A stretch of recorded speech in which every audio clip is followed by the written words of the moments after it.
गोस्वामी जी महाराज पूर्व प्रसंग में वर्णन किए श्री कौशल्या जी ने महाराजा श्री अवधेश जी से कहा कि हे नाथ, आप मन में समझ करके विचार कीजिए कि श्री राम जी का जो वियोग है ये समुद्र के समान है और श्री अयोध्या जी जहाज के समान है, जिस जहाज पर संपूर्ण प्रजाजन पथिक समाज के समान है जो चढ़े हुए हैं, और आप इस जहाज के कर्णधार हैं, मल्लाह हैं। धैर्य धारण करते हैं तो आप पार पाएंगे, नहीं तो सारा परिवार डूब जाएगा। हे स्वामी, हे मेरे नाथ, यदि मेरी बात को आप हृदय में धारण करते हैं तो श्री राम जी, श्री लक्ष्मण जी, श्री सीता जी फिर से मिलेंगे। श्री राम जी फिर से मिलेंगे, यह बात महाराज को बहुत प्रिय लगी। प्रिय प्रिया वचन मृदु सुनत निरप, चितयो आँखि उघारी, तलफत मीन मलिन जनो, सिंचत शीतल बारी।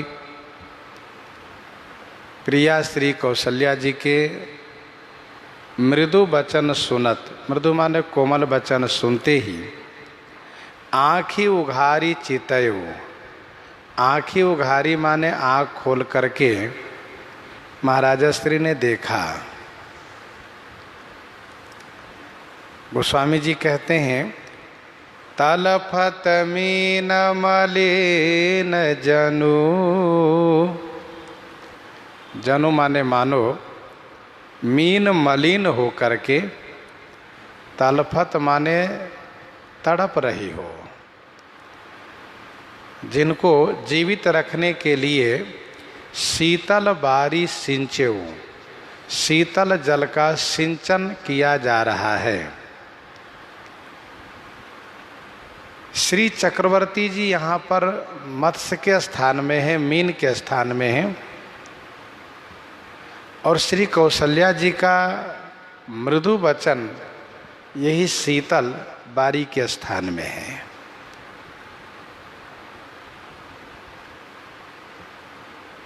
श्री चक्रवर्ती जी को श्री कौशल्या जी का वचन बहुत प्रिय लगा, क्योंकि इन्हीं के पुत्र को मैंने वन दिया है, फिर भी मेरे प्रति इनका इतना स्नेह है, प्रेम है। इस बात को लेकर के महाराज को थोड़ी शीतलता मिली। धरि धीरज उठे बैठ भुआलू, कहु सुमंत्र कह राम कृपालु, धरि धीरज उठे बैठ भुआलु। भुआलु धीरज धरी उठी बैठ, भुआलु माने श्री चक्रवर्ती जी महाराज धैर्य धारण करके उठ करके बैठ गए। यद्यपि महाराज उठे हैं श्री कौशल्या जी के वचन सुन करके, लेकिन सुमंत्र जी को नाम लेते हैं। कहु सुमंत्र कह राम कृपालु, हे सुमंत्र जी आप कहो कृपालु राम कहाँ हैं।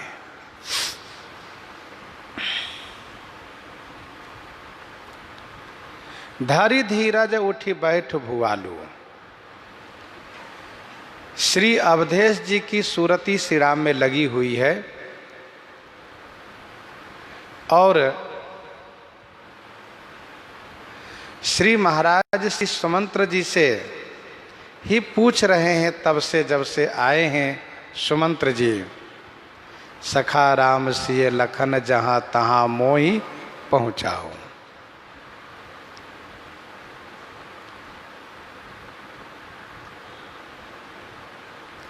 कृपालु राम कहने का भाव यह है कि मेरा राम कृपालु है।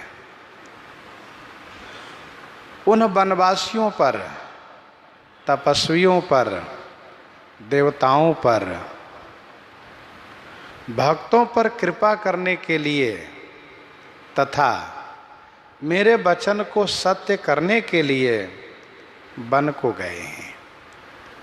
इसलिए महाराज ने कहा कृपालु राम। उनके वन जाने का कारण कृपा है।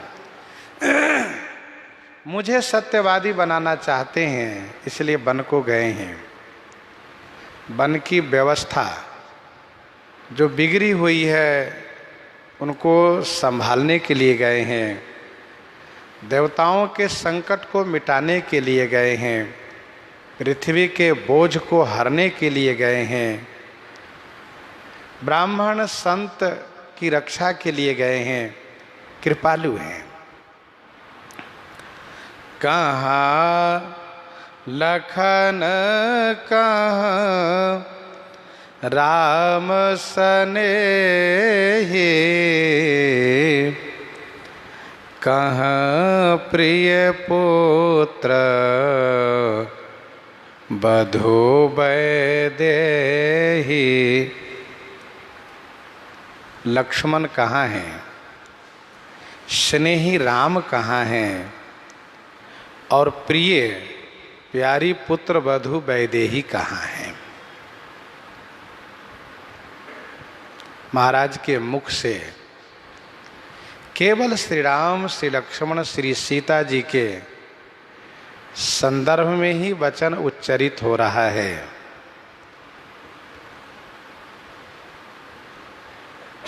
लक्ष्मण कहाँ है, राम कहाँ है, स्नेही राम। श्री अवधेश जी कहते हैं मेरा राम स्नेही है, जो मुझसे बहुत स्नेह करता है। वह राम कहाँ है। प्यारी पुत्र बहू विदेह नंदिनी श्री सीता कहाँ हैं। गोस्वामी जी कहते हैं इसी प्रकार से बिलपत राऊ बिकल बहु भांति, भई जुग सरिस सिराति नराति। बिलपत राओ बिकल बहु भांति, भई जुग सरिस सिराति नराति। राऊ बिकल बहु भांति बिलपत। राऊ महाराज व्याकुल होकर के बहुत प्रकार से विलाप कर रहे हैं। भाई जुग सरिस सिराति न राति। राति जुग सरिस भई सिराति न, रात्रि युग के समान हो गई है। बहुत बड़ी रात्रि हो गई है। वह रात्रि चुकती नहीं है, सिराती नहीं है। बिलपत राओ बिकल बहु भांति। महाराज श्री अवधेश जी बहुत व्याकुल हैं और बहुत प्रकार से विलाप कर रहे हैं। गोस्वामी जी कहते हैं मेरे पास शब्द नहीं है उस विलाप को वर्णन करने के लिए। महाराज की यह रात्रि इतनी बड़ी हो गई है कि यह रात्रि बीत नहीं रही है। और शोक में, वियोग में, कष्ट में ऐसा ही होता है कि समय बहुत बड़ा लगने लगता है। न दिन बीतता है, न रात्रि बीतती है। अति परिताप सिए मन माही, लव निमेष जुग सय सम जाही। भृगुपति कर स्वभाव सुनि सीता, अरध निमेष कल्प सम बीता। तो श्री चक्रवर्ती जी महाराज का दिन की तो बात यहाँ नहीं की जा रही है, रात्रि, क्योंकि श्री सुमंत्र जी अभी रात्रि में आए हैं। इसलिए आज की रात्रि इतनी बड़ी हो गई है कि वह युग के समान हो गई है। और ये रात्रि इतनी भयावह लग रही है कि रात्रि मानो श्री महाराज को निगल जाना चाहती है। एक एक क्षण, एक एक पल बहुत भारी लग रहा है। गोस्वामी जी कहते हैं, तापस अंध साप सुधियाई, कौशल्य ही सब कथा सुनाई। तापस अंध, उस तपस्वी अंधे की श्राप, उस अंध तापस की श्राप सुधी आई माने याद आ गई। उस अंधे नेत्रहीन तपस्वी के श्राप की सुधी आई माने याद आ गई। और महाराजा श्री अवधेश जी ने कौशल्य ही सब कथा सुनाई। श्री कौशल्या जी को सारी कथा कह सुनाई।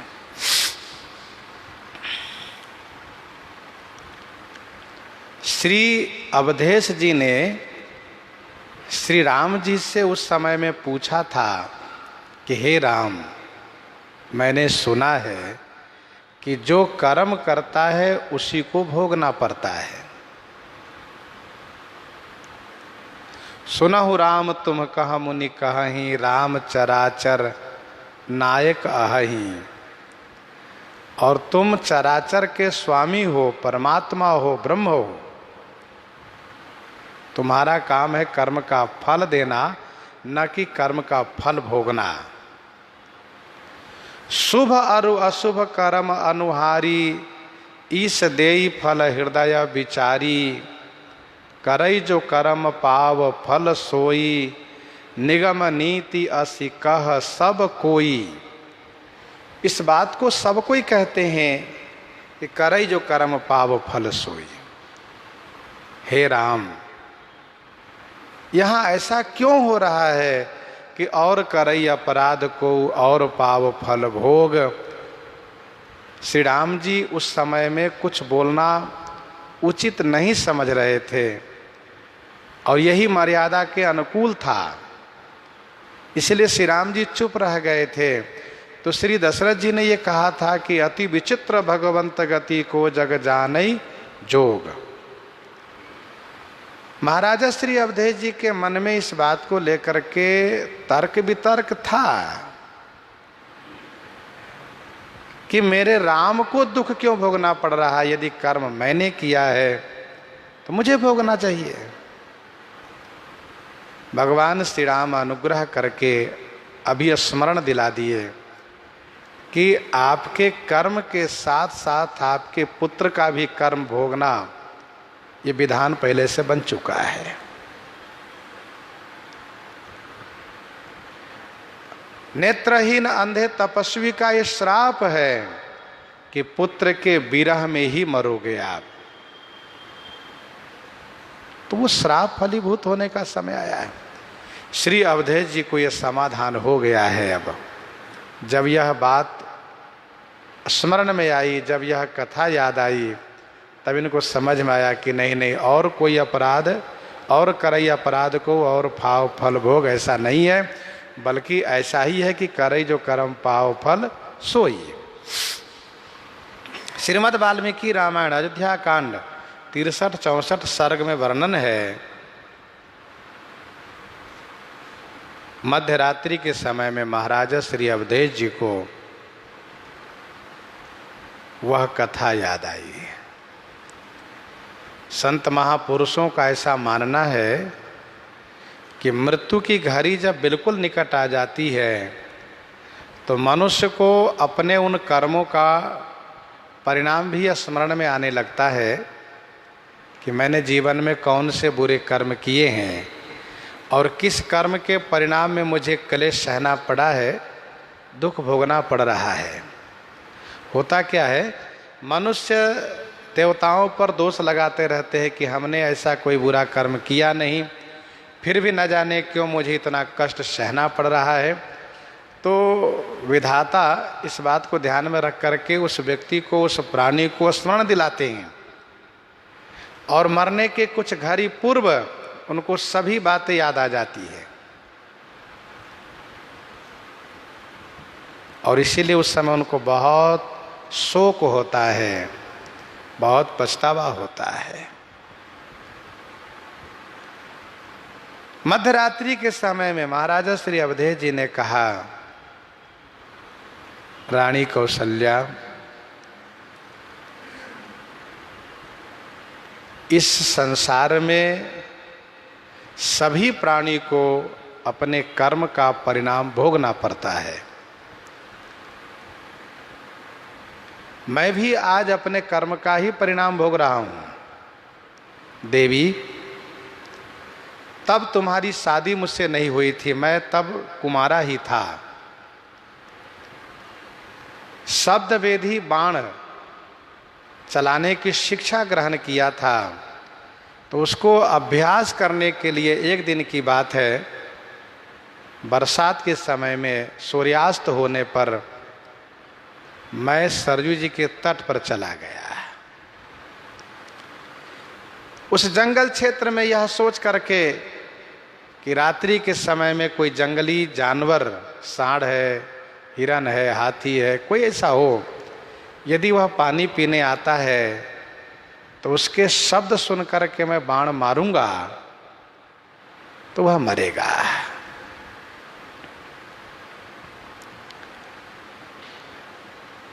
मुझे इस प्रकार से आभास हुआ कि कोई हाथी पानी पी रहा है, तो मैंने शब्द वेदी बाण को चला दिया और शब्द वेदी बाण को चलाते ही आवाज आई कि मुझ तपस्वी को मारने वाले आपको क्या मिलेगा। मुझे अपने मृत्यु की चिंता नहीं है, मुझे चिंता है नेत्रहीन मेरे जो माता पिता है उनकी। न जाने मुझ जैसे तपस्वी पर इस प्रकार से बाण का प्रहार क्यों किया गया है। मैंने क्या अपराध किया था जो मुझे मारा गया है। इस प्रकार की जब आवाज आई तो श्री दशरथ जी कहते हैं, रानी, मैं एकदम से घबरा गया क्योंकि अनजान में मुझसे हत्या हो गई। अब मैं करता क्या। कांपता हुआ उनके पास गया। मुझे देख करके वे तपस्वी कहने लगे कि मेरा जो बाण है, मुझे जो बाण लगा है उसको आप निकाल दीजिए, मैं बहुत पीड़ित हो रहा हूं। मैंने सोचा बाण निकाल दूंगा तो मर जाएंगे ये, और बाण नहीं निकालता हूं तो तड़पते रहेंगे। उन्होंने मुझे असमंजस में देखा। उन तपस्वी को ऐसा लगा कि ये राजकुमार इस बात को लेकर के घबराए हुए हैं कि मुझसे ब्रह्म हत्या हो गई है। उन्होंने कहा, हे राजकुमार, आप इस बात को चिंता मत करो, मैं ब्राह्मण नहीं हूँ, मैं शूद्रा के गर्भ से वैश्य द्वारा उत्पन्न हुआ हूँ, अर्थात मेरी माता शूद्रा हैं और मेरे पिता वैश्य हैं। मेरा नाम श्रवण कुमार है।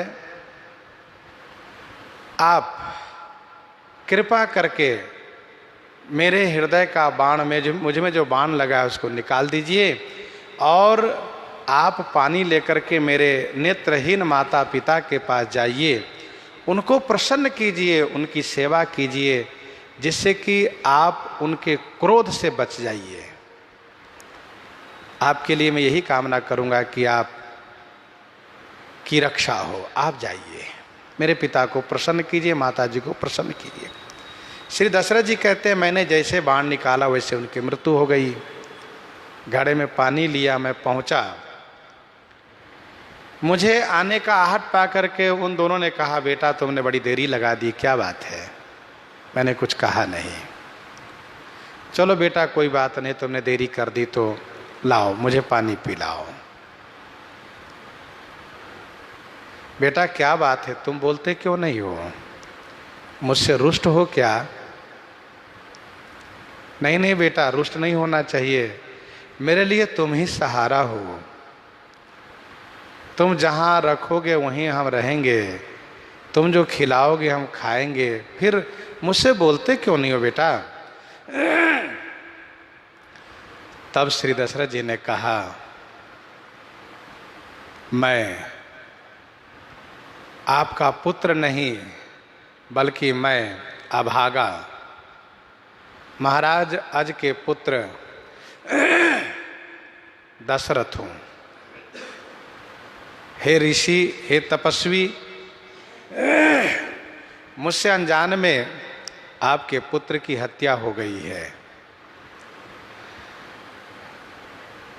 मैंने शब्द वेधी बाण के अभ्यास करने के लिए यह सोच करके कोई जंगली जानवर पानी पी रहा है, मैंने बाण को चला दिया। तब आपका पुत्र पानी भर रहा था घड़े में। मुझे नहीं मालूम था कि जंगल में और फिर इस प्रकार से रात्रि में कोई पानी भरने आवेगा। सो बाण आपके बेटे को लग गया, उसकी मृत्यु हो गई है। हे तपस्वी, हम आपकी सेवा करेंगे और आप मेरे ऊपर प्रसन्न होइए, क्योंकि मुझसे बहुत बड़ी गलती हो गई, मुझसे बहुत बड़ा अपराध हो गया है और ये अनजान में अपराध हुआ है। पुत्र मृत्यु के समाचार सुनने के बाद भी श्री दशरथ जी कहते उन्होंने मुझे घोर श्राप नहीं दिया, बल्कि उन्होंने कहा, बड़ी धैर्यता के साथ कहा, राजकुमार अच्छा हुआ कि तुमने जो यह अपराध किया है, तुमसे जो अपराध बना है उसको तुमने अपने मुख से सब सुना दिया। यदि इसको छुपाने का प्रयास तुम करते तो तुम्हारे सिर फट जाते, सैकड़ों खंड हो जाते। और यदि तुम जानबूझ करके ऐसा अपराध किए होते तो तुम्हारा रघुवंश समाप्त हो जाता, वंश नष्ट हो जाता। मुझे हमें अपने बेटे के पास ले चलो, पहुंचाओ, मैं उसी के पास चलना चाहता हूं। श्री दशरथ जी महाराज उन दोनों को लेकर के आए हैं। दोनों मृत पुत्र के शरीर पर अपना सिर रख करके छाती पीट पीट करके रुदन करने लगे हैं। इसी बीच श्रवण कुमार स्वर्ग जाते हुए माता पिता को आश्वासन देते हैं कि आपकी सेवा के प्रभाव से हम स्वर्ग जा रहे हैं और आप भी बहुत जल्दी हमारे पास आइएगा। इस प्रकार से श्रवण कुमार ने कहा। लेकिन पुत्र मृत्यु का शोक अतिशय व्याप्त हुआ इन नेत्रहीन माता पिता में। श्रवण कुमार के लिए चिता लगवाई है और बहुत विलाप करने लगे हैं। उनको असह्य पीड़ा होने लगी है। हृदय जलने लगा है। और फिर इसके बाद उस तपस्वी ने कहा, राजकुमार, जिस प्रकार से पुत्र के वियोग में मुझे असहनीय कष्ट हो रहा है, वैसे ही तुम्हें भी पुत्र के वियोग में अतिशय असहनीय कष्ट होगा। तथा जिस प्रकार से पुत्र के वियोग में, पुत्र के विरह में हमारी मृत्यु हो रही है, वैसे तुम भी पुत्र के वियोग में ही मरोगे। इतना कह करके दोनों पुत्र के साथ, पुत्र के शरीर के साथ ही सागमन करते हैं, मृत्यु को प्राप्त हो जाते हैं। श्री दशरथ जी महाराज कहते हैं, देवी कौशल्या, मुझे अभी याद आ रहा है कि उन्होंने जैसा कहा था वैसा ही हुआ है मेरे जीवन में। मुझे पुत्र के वियोग में जो कष्ट हुआ है उसको मैंने देखा। यही ते कवन व्यथा बलवाना, जो दुख पाई तजहि तनु प्राणा। और अब मेरी मृत्यु निश्चय हो गई है। गोस्वामी जी कहते हैं, भायो विकल बरनत इतिहासा, राम रहित धिग जीवन आसा। भयउ विकल वर्णत इतिहासा, इतिहास को वर्णन करते ही विकल भयो माने व्याकुल हो गए। राम रहित धिग जीवन आसा। राम रहित माने श्री राम जी के बिना जीवन की आशा करना ही धिक्कार है।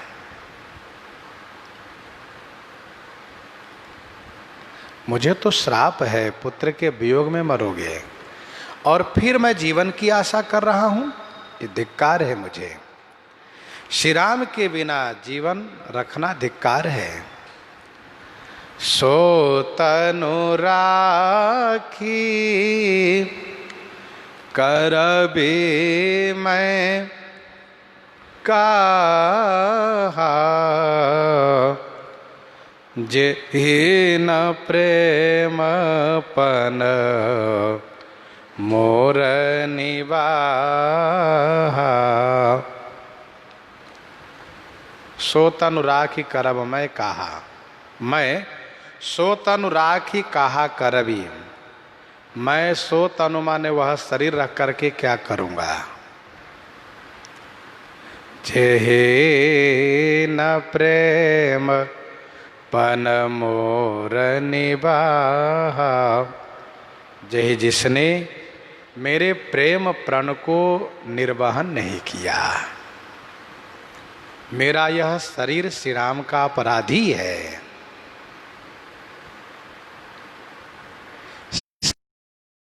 राम जी को बन जाना पड़ा है। शरीर की रक्षा कैकेयी ने की थी, मैंने उन्हें वर देने का वचन दिया था, उसने वरदान मांगा और श्री राम को बन जाना पड़ा। तो सो तनु राखी करब मैं कहा, वह शरीर रख करके मैं क्या करूँगा।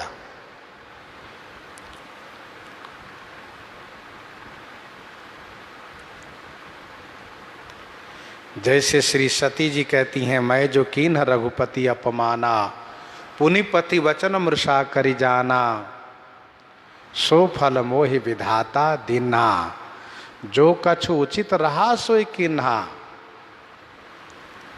अब विधि अस बूझिए नहीं तो ही, शंकर विमुख जी आवश्य मोहि। मैंने अपराध किया है, मैं अपराधी हूं, इसीलिए मुझे मृत्यु को प्राप्त हो जाना चाहिए। सो तनु राखी करबे मैं कहा, जेहि न प्रेम पन मोर निवाहा। हा रघुनंदन प्राण प्रीते, तुम बिनु जियत बहुत दिन बीते। हा रघुनंदन, प्राण प्रीते, प्राण प्रीते माने प्राण प्यारे रघुनंदन, तुम बिनु जियत मुझे बहुत दिन बीत गए। मुझे इस बात को लेकर के बहुत शोक है कि मैं तुम्हारे बिना इतना दिन तक जीवित रह गया। महाराजा श्री चक्रवर्ती जी 6 दिन तक जिंदा रह गए हैं।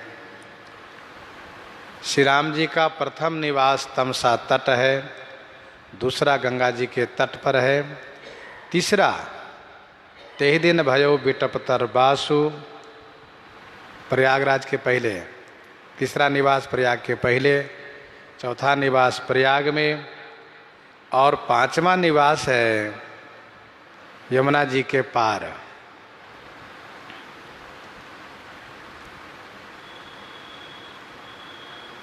राम वास थल बिटब बिलो के, उर अनुराग रहत नहीं रोके।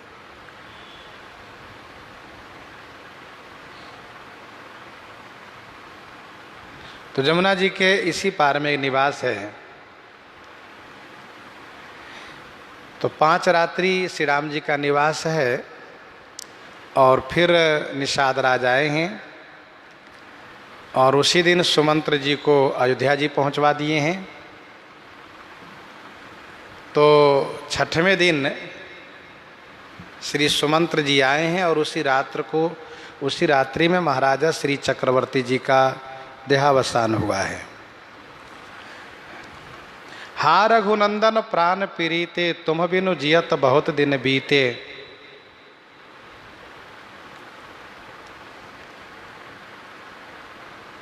कुछ भक्त लोग इस चौपाई को विशेष स्मरण करते रहते हैं। साकेतवासी आचार्य श्री कृपा शंकर जी महाराज प्राय इस चौपाई को स्मरण करते थे। हा रघुनंदन प्राण प्रीते, तुम बिनु जियत बहुत दिन बीते।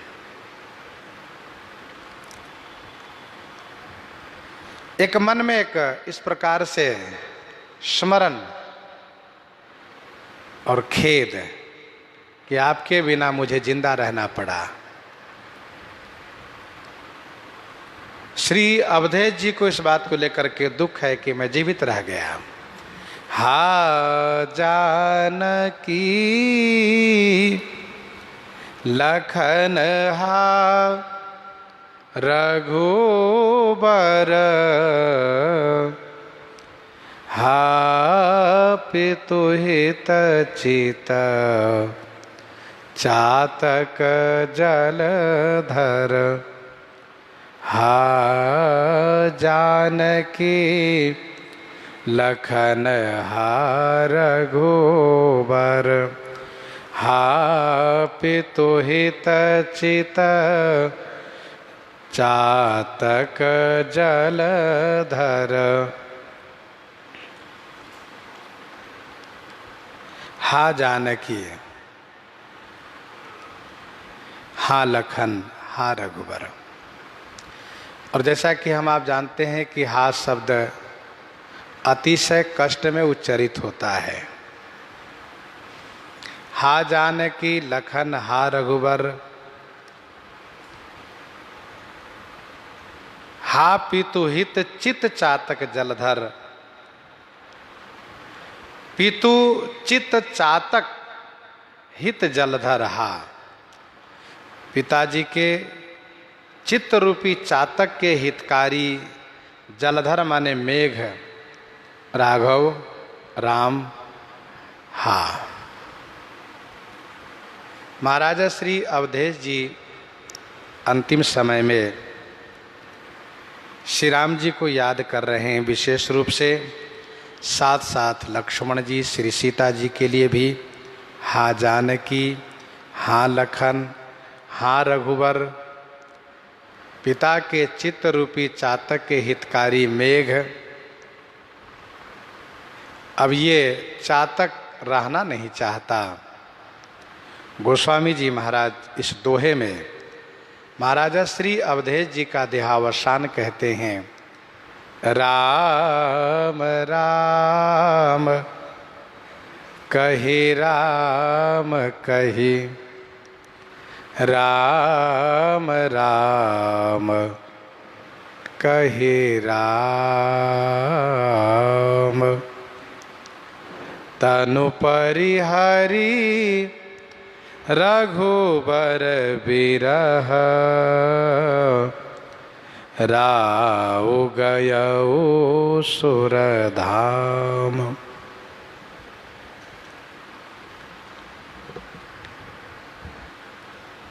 छह बार श्री राम नाम का उच्चारण कर रहे हैं महाराज। राम राम कह करके फिर उन्होंने राम कहा, राम राम कही, राम कही। बहुत हिम्मत करके राम राम कही, राम कही और फिर से राम राम कह करके और फिर राम कहा। अर्थात 6 बार अंतिम सांस में राम नाम का उच्चारण किया और रघुवर के विरह में शरीर को परित्याग करके महाराज सुरधाम माने स्वर्ग को चले गए।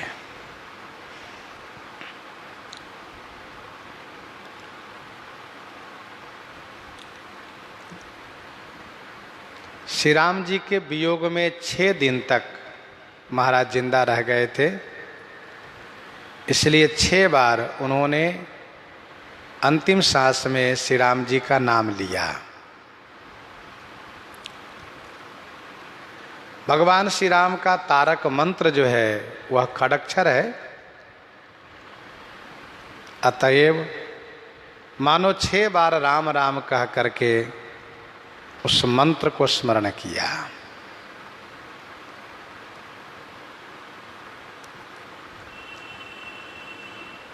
विनय पत्रिका 130 पद में गोस्वामी जी ने लिखा, 6 बार राम राम कहने से आनंद मंगल की प्राप्ति होती है, पाप और अमंगल का विनाश होता है। राम राम राम राम राम राम जपत, मंगल मुद उदित होत, काली मल छल छपत। दिन करके उदय, जिमि तिमिर तोम फटत। तो श्री दशरथ जी महाराज 6 बार श्री राम नाम का उच्चारण किए।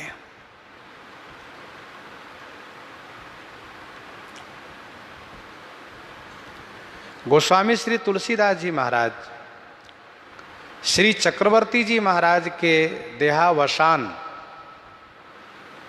दृश्य को प्रस्तुत करते हुए उस दोहे को राम नाम से परिपूरित कर दिए।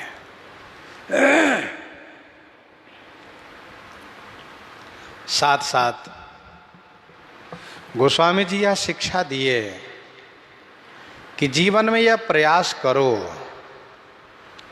कि अंतिम सांस, अंतिम क्षण में अंतिम सांस श्री राम नाम युक्त हो और उसके लिए जीवन पर्यंत अनुसंधान करो श्री राम जी के नाम लेने का, कि अंतिम में मुख से उच्चारण हो राम। मृत्यु एक दिन होनी है, यह निश्चित है, सत्य है, पर मृत्यु के समय में मेरा चित्त कहीं और न हो, मेरा चिंतन कहीं और न हो, भगवान श्री राम के नाम में लगा रहे। राम राम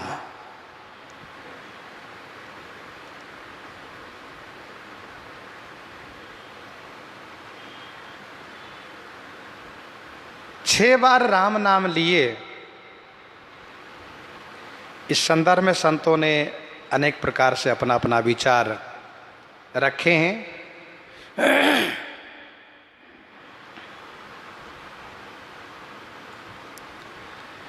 खड़ चक्र को भेदन किए, खड़ चक्र को भेदन किए 6 बार राम नाम लेकर के। दूसरा, खड़ंग न्यास किए, खड़ंग न्यास किए 6 बार राम नाम लेकर के।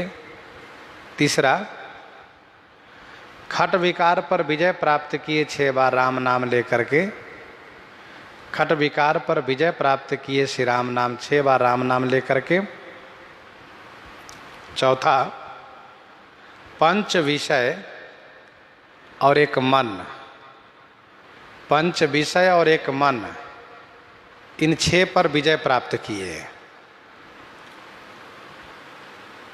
पंच विषय शब्द स्पर्श रूप रस गंध और एक मन, तो इन 6 पर विजय प्राप्त किए। 5वां भाव, 6 बार राम नाम लेकर के श्री अवधेश जी ने पांचों तत्वों को पांचों तत्व में विलीन किया।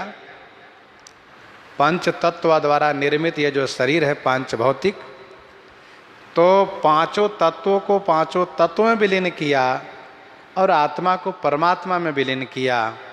इसलिए 6 बार राम नाम लिए।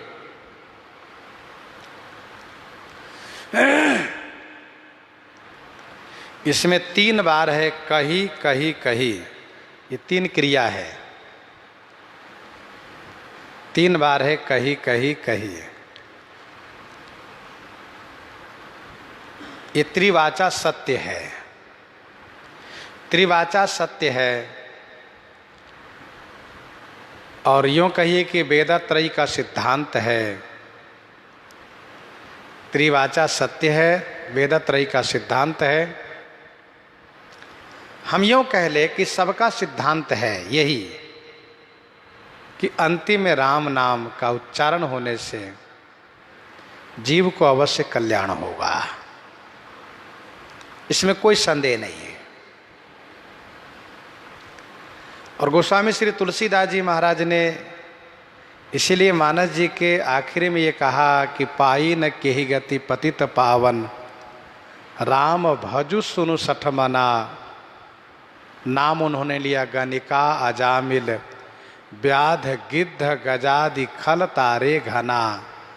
आभीर जमन किरात खस सोपचादि अति, अघ रूप जे कही नाम बारक, ते पिपावन हो ही राम नमामि ते।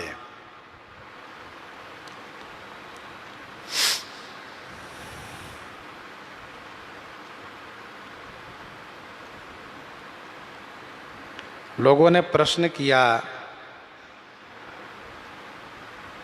कि श्री चक्रवर्ती जी महाराज 6 बार राम नाम उच्चारण किए फिर भी मुक्त नहीं हुए, स्वर्ग ही गए, ऐसा क्यों? जबकि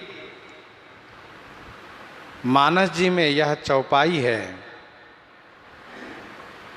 जाकर नाम मरत मुख आवा, अधमो मुकुत होई श्रुति गावा। फिर भी इनकी मुक्ति क्यों नहीं हुई?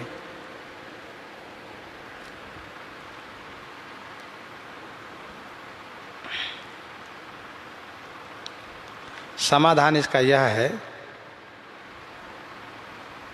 कि श्री दशरथ जी महाराज जीव कोटि में से नहीं है। ध्यान दीजिएगा, श्री दशरथ जी महाराज जीव कोटि में से नहीं है, ईश्वर कोटि में से हैं।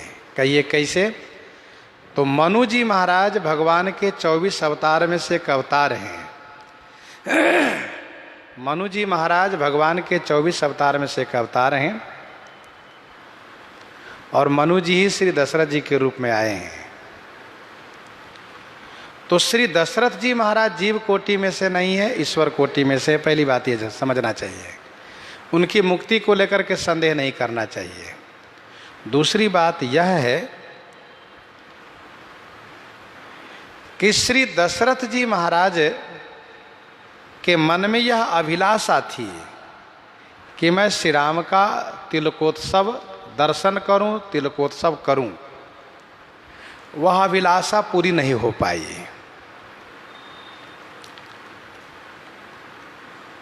शास्त्रीय प्रमाण के अनुसार महाराजा दशरथ जी की अभी आयु भी पूर्ति नहीं हुई थी। श्री दशरथ जी की आयु भी अभी पूरी नहीं हुई थी। श्री राम जी के वियोग होने के बाद श्री दशरथ जी महाराज को यहां पर रहना अच्छा नहीं लगा।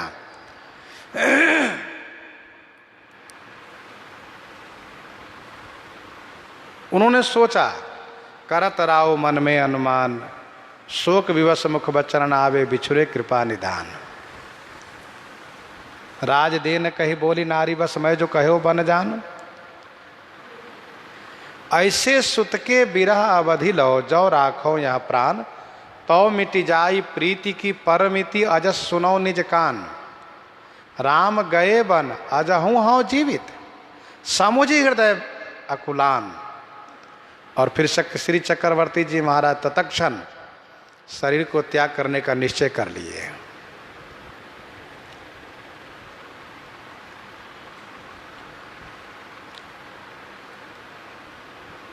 भक्त के हृदय में इच्छा हो, वासना हो, तो भगवान उस वासना को अवश्य पूर्ति करते हैं। श्री चक्रवर्ती जी महाराज श्री राम जी के विरह में शरीर त्याग करके अपने मित्र इंद्र के लोक में चले गए, स्वर्ग में।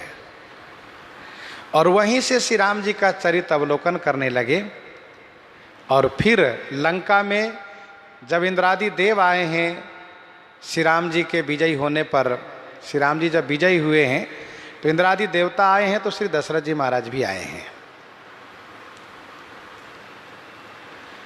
तो जो वासना होती है उसकी पूर्ति भगवान अवश्य करते हैं। जैसे कि ध्रुव जी महाराज को भगवान ने दर्शन दिया तो ध्रुव जी ने राज्य नहीं मांग किया, लेकिन उन्होंने राज्य की वासना से ही तप किया था, इसलिए भगवान उनको राज्यपद दिए। यही बात विभीषण जी में, यही बात सुग्रीव में लागू होती है। उन लोगों को राज्य की वासना थी, इसलिए श्री राम जी इन सबको राजा बनाए।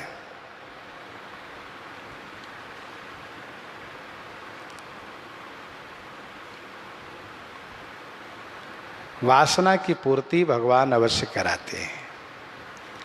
भक्तमाल जी में 399 कवित्व वर्णन है श्री खोजी जी की कथा। इनके गुरुजी महाराज ने कहा था कि जब मैं भगवान को प्राप्त कर लूंगा तो घंटा बजेगा। श्री खोजी जी के गुरुजी की मृत्यु हो गई पर घंटा नहीं बजा। इस बात को लेकर के शिष्यों के मन में चिंता हुई कि आखिर गुरुजी को मुक्ति नहीं हुई, आखिर गुरुजी भगवान को नहीं प्राप्त किए। तो उस दिन इनके वह शिष्य नहीं थे, खोजी जी नहीं थे, चतुरदास कहीं गए थे विशेष दूरी पर। आए तब तक गुरुजी के शरीर को संस्कार कर दिया गया था। तो खोजी जी ने उस स्थान पर लेट करके देखना चाहा जहाँ पर गुरुजी ने शरीर छोड़ा था। तो उन्होंने पूछा कि गुरुजी ने कहाँ शरीर त्याग किया, तो बताया अमुक जगह आम की छाया में। किधर पैर किधर सिर, का ऐसे ऐसे रहा। तो खोजी जी वहीं लेट गए, ठीक बिल्कुल वैसे लेट गए जहाँ गुरुजी ने शरीर परित्याग किया था। और देखना शुरू किया ऊपर की ओर, तो उनके नेत्र के सामने ठीक एक पका हुआ आम दिखाई दिया। तो खोजी जी ने कहा, वो गुरुजी महाराज आम में अटक गए हैं। तुरंत आम को तुरवाया है और आम के छिलका छिलते ही उसमें एक जंतु दिखाई दिया, वो गायब हो गया वो। और फिर घंटा घमाघम बजना शुरू हो गया। भक्तमाल कार ने कहा कि शिष्य की इतनी योग्यता है और गुरुजी में कमी क्यों आ गई। तो समाधान ये किया है कि गुरुजी में कमी नहीं आई है। गुरुजी तो पहुँचे हुए थे, भगवत प्राप्त थे ही। यदि प्राप्त ना होते तो वे कहाँ क्यों गए होते। उन्होंने पहले कह रखा था घंटा बजेगा।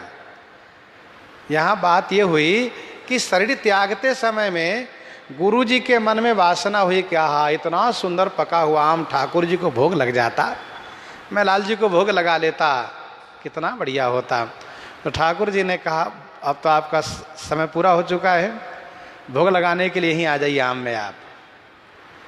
तो गुरु जी आम में चले गए, वहीं से भोग लगाते रहे और शिष्य ने आम तुड़वाया, आम को छिलका हटवाया, तुरंत गुरु जी की मुक्ति हो गई।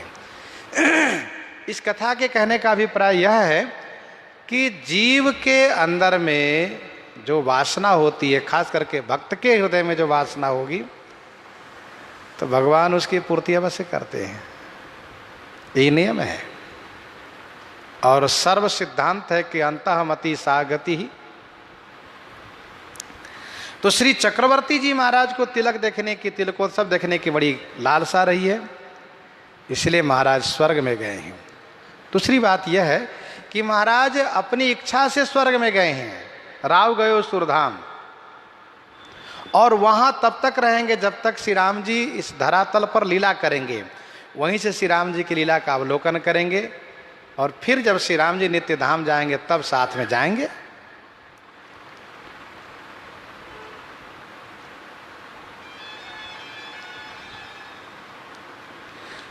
भक्त लोग मुक्ति नहीं भक्ति चाहते हैं,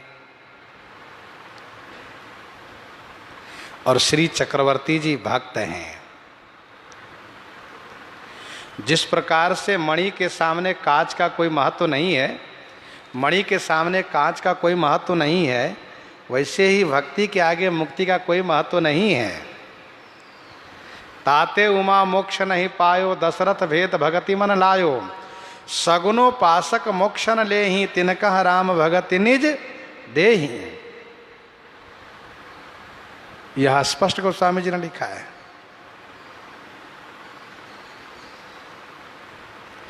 जिनके मन मगन भय हैं सरस सगुन, जिनके मन मगन भय हैं सरस सगुन, तिनके लेखे अगुन मुक्ति कवनी। उनके लिए मुक्ति कोई चीज ही नहीं है।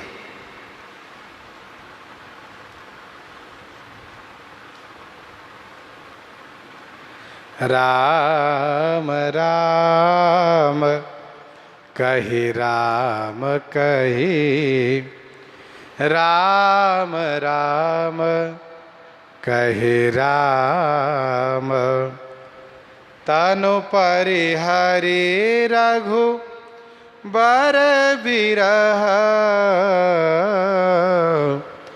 राउ गयौ सुर धाम। और गोस्वामी तुलसीदास जी महाराज ने इस दृश्य को हृदयांगम करके मानस जी के प्रारंभ में इसी दृश्य को वंदन किया। उन्होंने वंदौ अवध भुआल सत्य प्रेम जेहि राम पद, बिछुरत दीन दयाल प्रिय तनु तृण एव परिहरौ।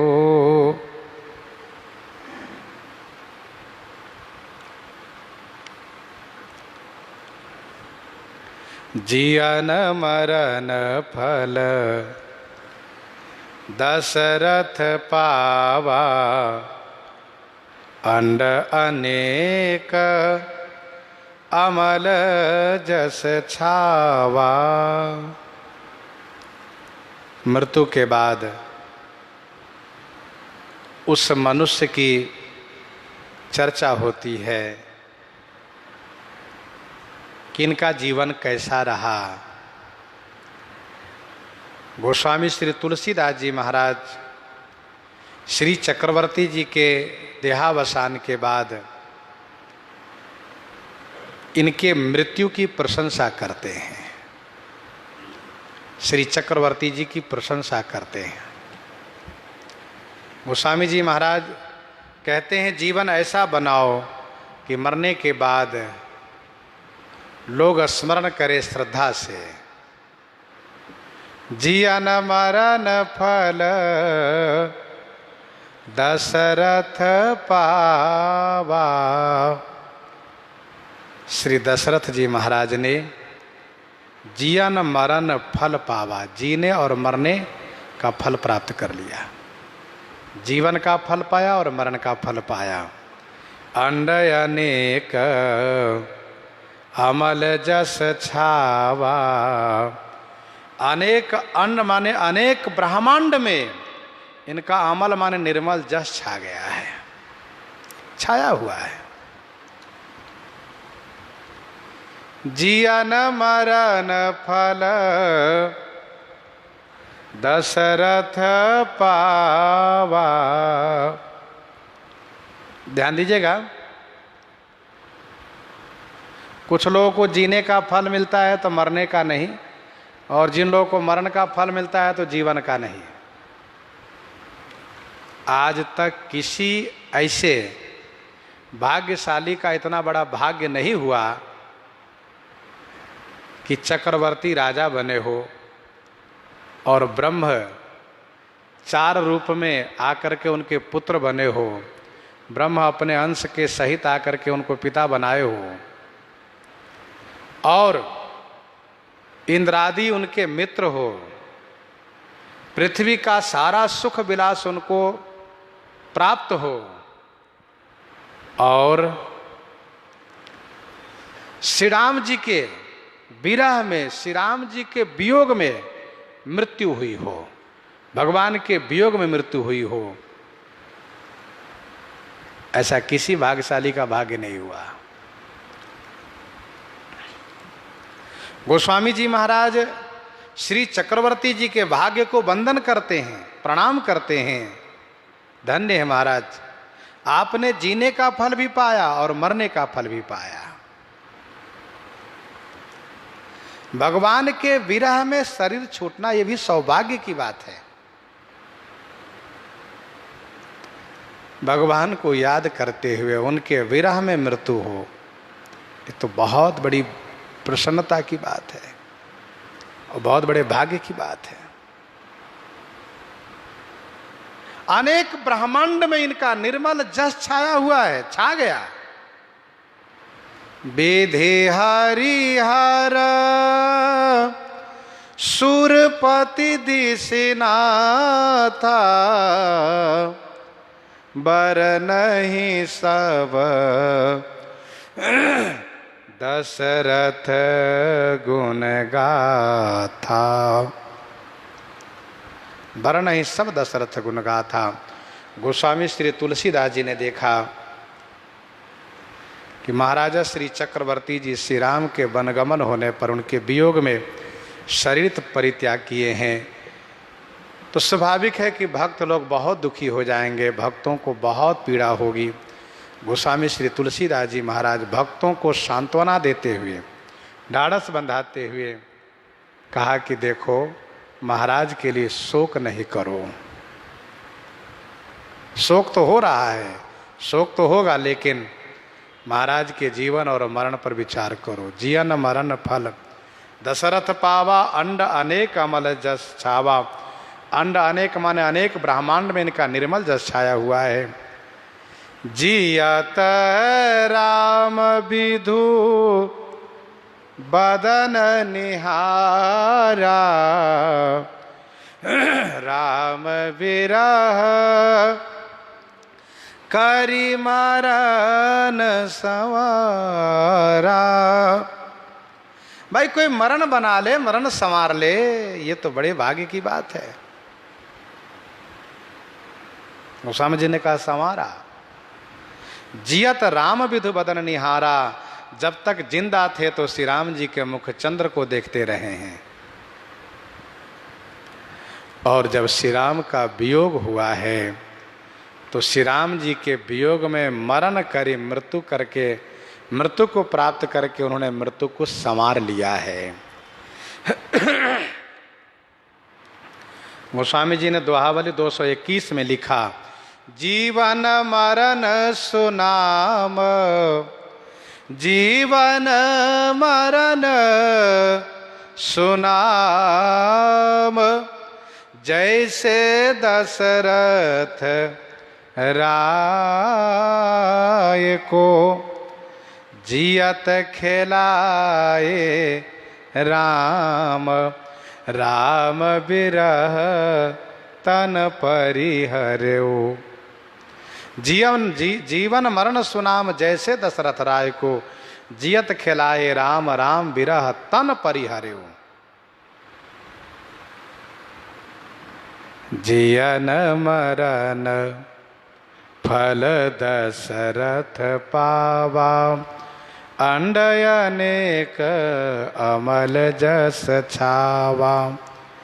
जियत राम विधो बदन निहारा, राम विरह करी मरन संवारा। गोस्वामी श्री तुलसीदास जी महाराज श्री चक्रवर्ती जी के देहावसान पर उनकी मृत्यु की प्रशंसा करते हुए इन दो पंक्ति के माध्यम से अपनी श्रद्धांजलि अर्पित किए गोस्वामी श्री तुलसीदास जी महाराज। इसके बाद गोस्वामी जी ने कहना शुरू किया कि रणनिवास में बहुत रुदन होने लगा, संपूर्ण अयोध्या जी में रुदन होने लगा। सब लोग कैकेयी को गाली देने लगे और बहुत जोर जोर से सब रोने लगे। इसी बीच मुनि मंडलियों के सहित श्री वशिष्ठ जी आए और सबको समझा करके अपने विज्ञान के प्रकाश से शोक को निवारण किए हैं। प्रसंग को हम आप यहीं पर हृदयंगम करते हैं। आइए आज चर्चा करते हैं गणेश चौथी पर।